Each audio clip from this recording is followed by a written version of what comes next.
Assalamu alaikum viewers, how are you? Hope you will be fine. Welcome to the channel Literature Outstanding. Be positive, be hopeful in your lives.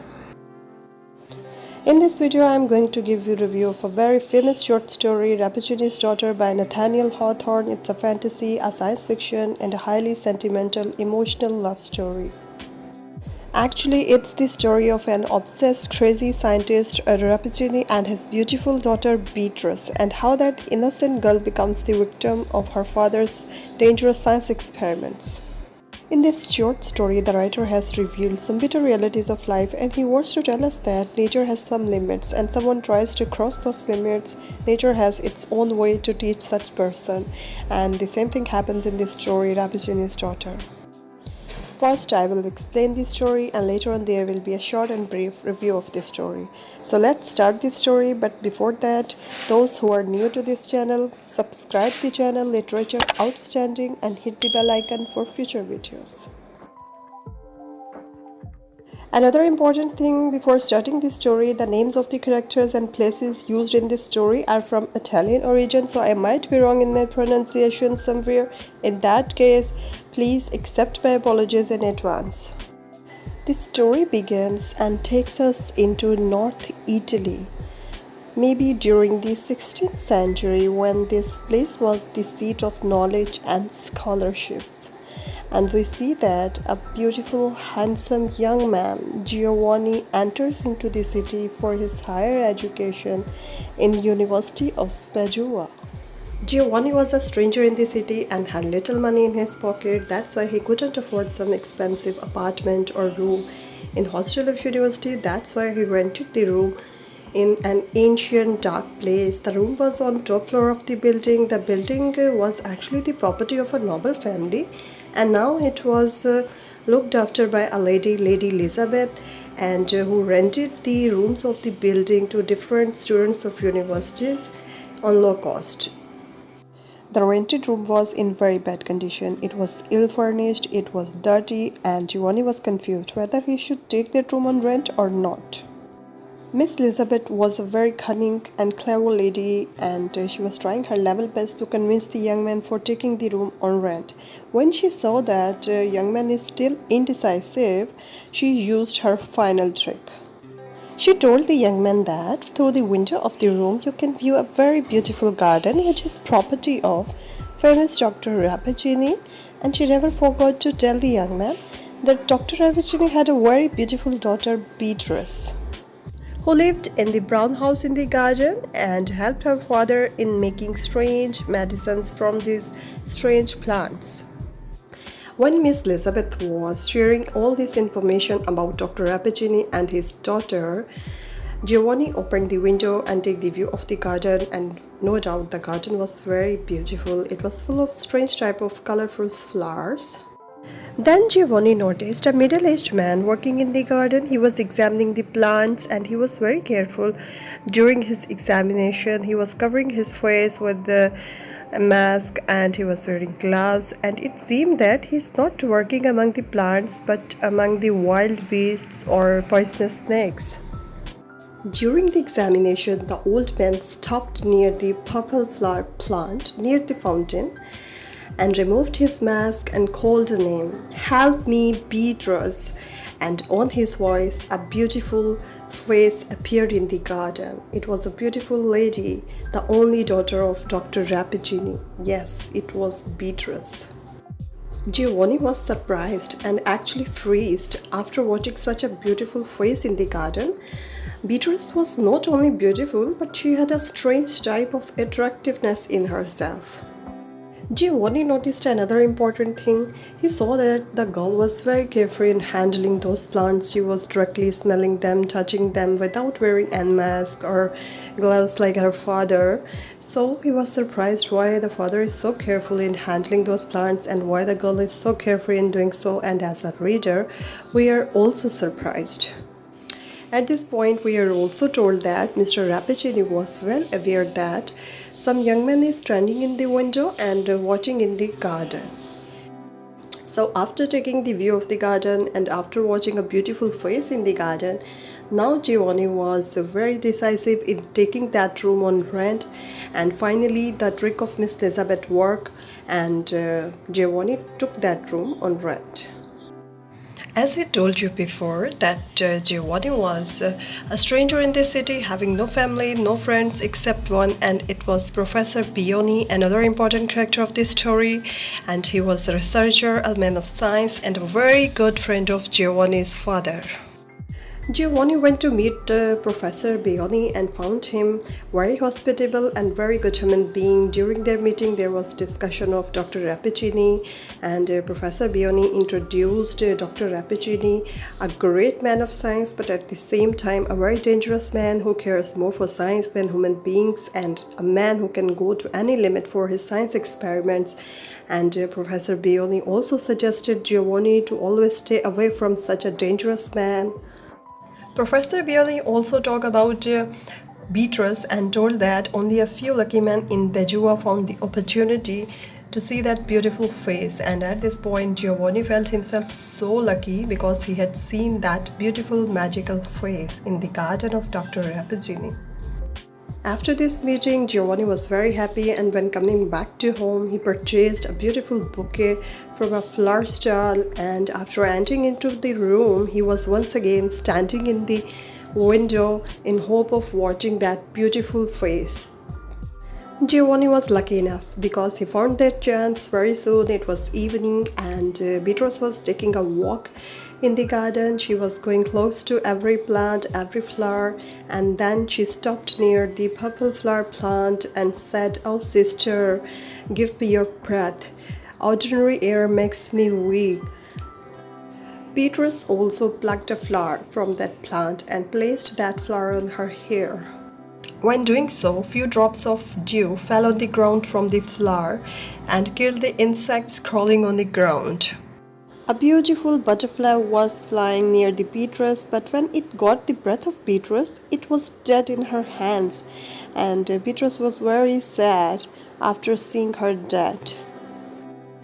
Beatrice was very sad on the death of Butterfly, and Giovanni couldn't see her sad, so he offered that bouquet of flowers to that lady and said, "Oh beautiful lady, please accept my flowers and wear them on your hair." And then he threw that bouquet on the ground.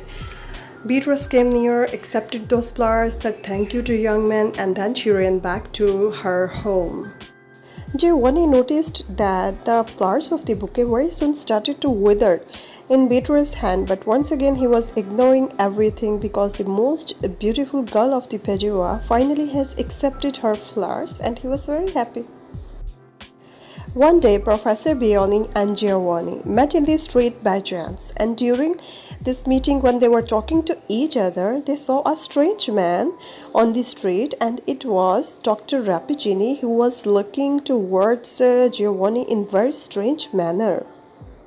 Professor Bioni was so shocked and surprised, and he asked Giovanni, "Has this man seen you before?" But Giovanni refused and said no. But Professor was damn sure that Dr. Rappacini has some sort of connection with Giovanni. That's why he told Giovanni that, "Young man, I have doubts that you might be the part of some dangerous experiment of Dr. Rappacini, because he was looking at you in very strange manner, and I can recognize these cold eyes. You are son of my very good friend. That's why I am giving you suggestion that stay away from this dangerous man." But Giovanni never took those things serious, and he thought that Professor Bioni is saying everything in just enmity with Dr. Rappacini, or maybe it's a jealousy or professional rivalry. After this meeting, when Giovanni came home, Miss Elizabeth was impatiently waiting for him. She was well aware of his interest in Beatrice, so she told him there is a secret door in the house that opens in Rappacini's garden. You can easily enter in the garden through that secret door, and Giovanni was happy and surprised after knowing that. So he paid a golden coin to Miss Elizabeth, and Miss Elizabeth leads him to that secret door. And when Giovanni opens that door, he was standing in Rappacini's garden. In first look, the garden seemed to him wild and unnatural. Moreover, he was confused and worried how Beatrice will react because he was coming to the garden without an invitation. But when Beatrice saw Giovanni in the garden, she was very happy. Her behavior was very welcoming. They talked to each other, tried to know each other, took a walk in the garden, and during the meeting, Giovanni noticed that the girl is as innocent as a small child and her spirit is as clear as the clear water fountain. And then there was a series of meetings between Beatrice and Giovanni. They met many times in the garden secretly. In every meeting, Giovanni felt a strange type of perfume in the garden and much stronger when he was near the Beatrice. He also noticed that during every meeting, Beatrice remained very careful and always maintained a safe distance from him. One day during these meetings, Giovanni stopped near the purple flower plant. Actually, he wanted to pluck a flower for the Beatrice because he knew that it's Beatrice's favorite plant. But as he raised his hands towards that plant, Beatrice screamed, "Stop! Don't touch it. It will take your life."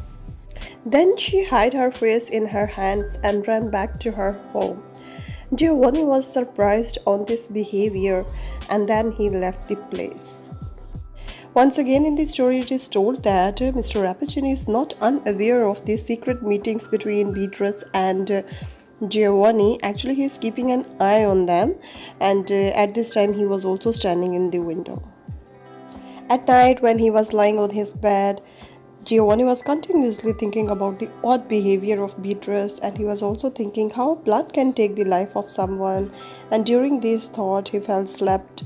But in the morning when he woke up, his body was heating and the hand touched by the Beatrice was like on fire.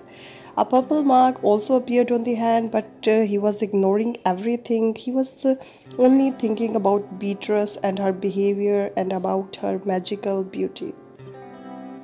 Giovanni was continuously missing his classes in the university. That's why Professor Bioni visited him surprisingly, and he was shocked and surprised to see that Giovanni has turned into a thin, pale, and sick young man. He also asked about the strange smell in the apartment, but Giovanni was not happy at the visit of Professor Bioni and he was not in mood of talking to him.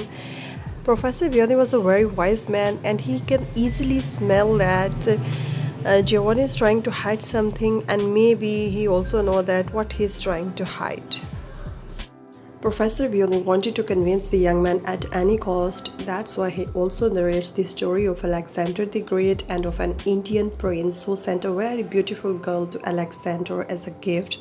Later when it was discovered by the doctors, the girl was a poisonous girl, venomous girl, and was sent there for gaining some political gains. Giovanni stopped the professor harshly and said, "You are a man of science. How you can believe on such fictitious stories of poisonous girls?" But Professor Bioni said that, "Young man, maybe these stories are true, and maybe such ladies exist even in present time." When Professor saw that Giovanni is not ready to be convinced at any cost, then he revealed a very dark secret of Dr. Rappacini and his daughter's life. He revealed to the young man that Dr. Rappacini is nourishing his only daughter on poison from her childhood, and now she has turned into a beautiful poisonous lady. Giovanni was shocked after knowing this dark truth of Beatrice's life, but he was not ready to believe on words of Professor. But then Giovanni noticed that the fresh flowers brought by Professor Bioni started to wither in his hands. A spider was crawling on the wall near him. He blew his breath on it and it fell dead on the floor. Giovanni had full faith in Beatrice's love, but it was also a truth that now he has also turned into a poisonous man, and it was the result of Beatrice's company. He was shocked and hysterically saying that cursed lady has turned me into a poisonous man. Now I am also like her.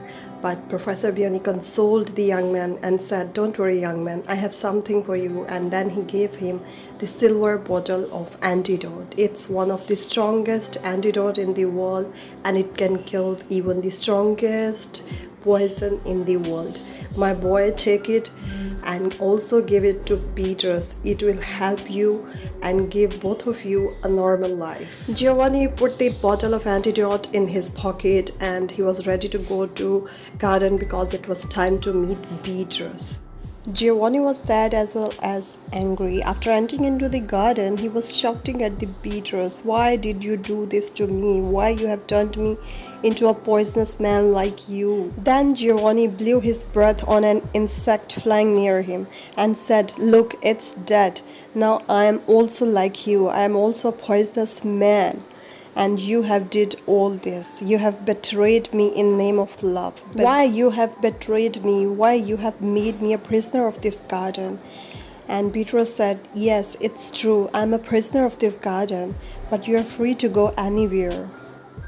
I didn't betray you in name of love. I have no intention to make you a poisonous man and a prisoner of this garden. It's all done by my father's science." Giovanni loved Beatrice and he wanted to believe on her words. So he showed her the bottle of antidote and said, "We will drink it. It will kill the poison in us and then we both can lead a normal life." Beatrice took the bottle of antidote in her hands and said, "First I will drink and you have to wait for the result." She opened the bottle and took the sip from it. At this point, Dr. Rappacini also appeared in the garden. Poison was life for Beatrice. It was part of her body composition now. So the antidote proved death for her. And after taking the sip of that antidote, she fell on the ground. She was near to die. And Dr. Rappacini was saying that, my dear daughter, you are no more alone in this world. Give this purple flower to this young man. Your love and my science have made him a different man." Beatrice was dying and asking to her father, "Why did you do all this to your only child? Why did you brought this terrible fate to your own child?" And Rappacini was saying that, "I wanted to make you the most powerful woman in the world, and I did so. Now you are the most powerful lady in the world and people will feel fear from you."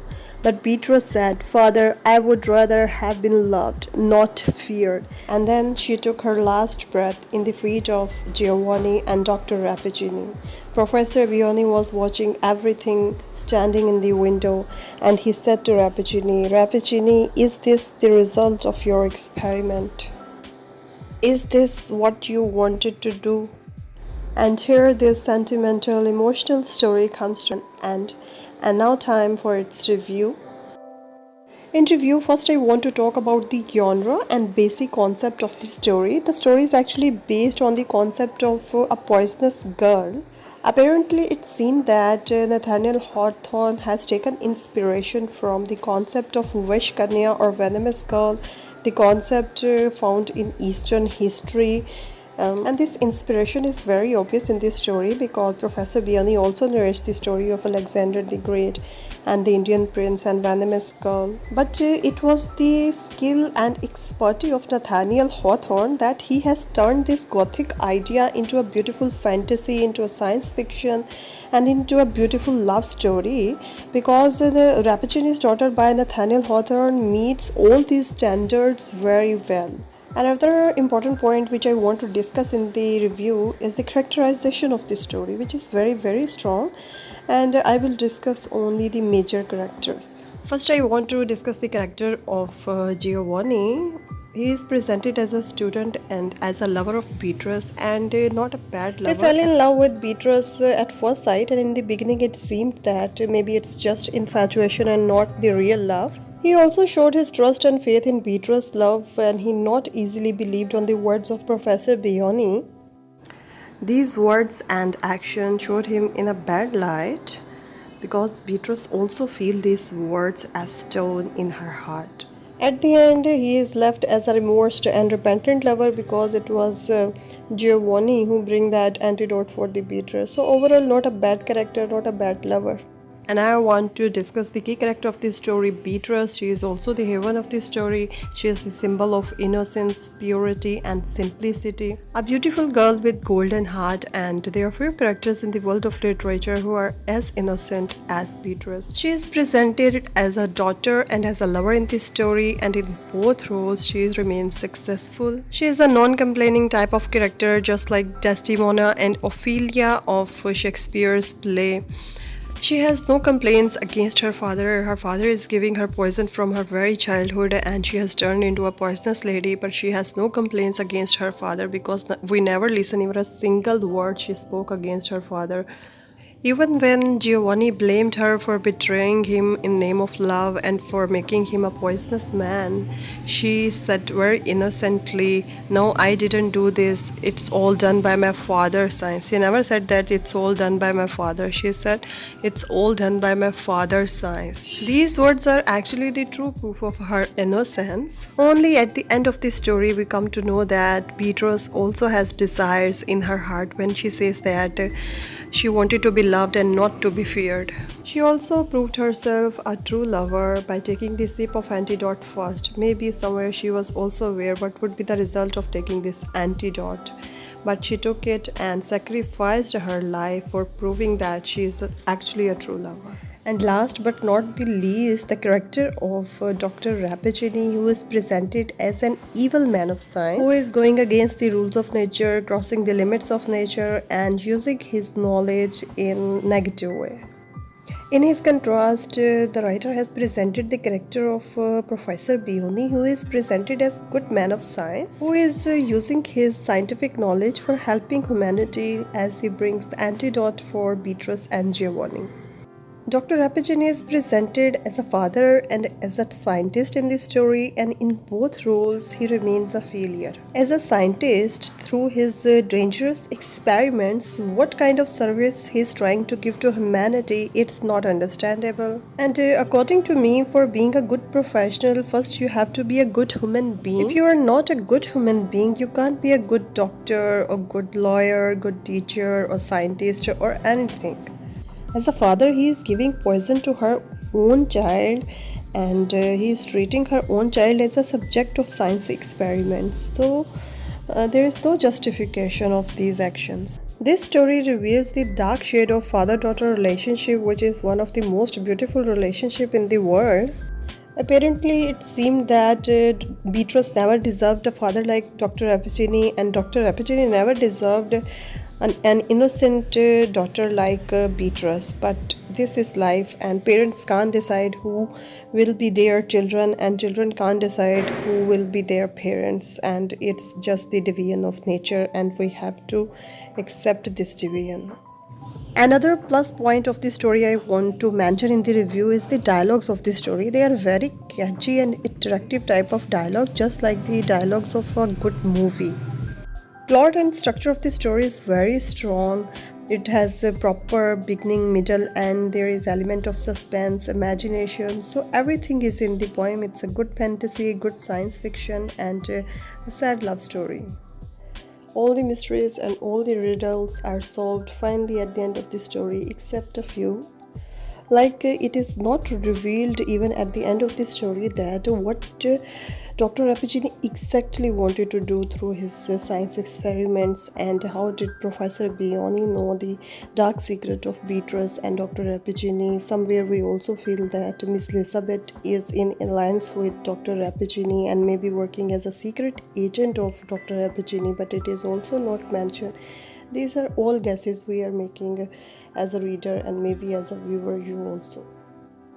But overall, Rappacini's Daughter by Nathaniel Hawthorne is a very great story, a good piece of literature, and it should be in your literature collection.